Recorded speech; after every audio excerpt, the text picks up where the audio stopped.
ওজন কমানোর 7টি helpful tips ও বিষয় আজকে আমি তোমাদের সাথে শেয়ার করব। 1, ধৈর্য ধরো, ফল একদিন আসবেই। ওজন কমানো একটা ম্যারাথন বা স্প্রিন্ট নয়।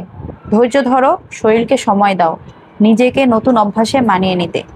ফল আসবে, একটু অপেক্ষা করো। 2, ছোট ছোট পরিবর্তন থেকে শুরু করো। নিজেকে একেবারে বড় বড় পরিবর্তন দরকার নেই। আজ থেকে একটু কম ভাজা পোড়া খাও, আজ একটু বেশি পানি খাও। এই ছোট ছোট বদলি বড় কাজ করবে। 3, প্রোটিন বেশি করো।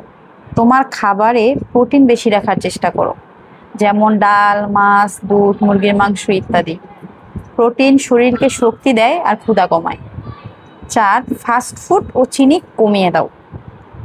ফাস্ট ফুড, মিষ্টি খাবার কমাও।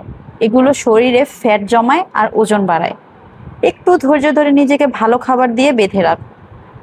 5, নিয়মিত হাঁটা বা হালকা ব্যায়াম কর। দৈনন্দিন হাঁটা শুরু করো, 30 মিনিটই হোক। এটা শরীরের জন্য খুবই উপকারী। শরীরের মেটাবলিজম বাড়ায়, মনও ভালো রাখে। 6, পর্যাপ্ত পানি পান করো। দৈনন্দিন কমপক্ষে 8 গ্লাস পানি খাও। পানি শরীর থেকে টক্সিন বের করে আর মেটাবলিজম ভালো রাখে।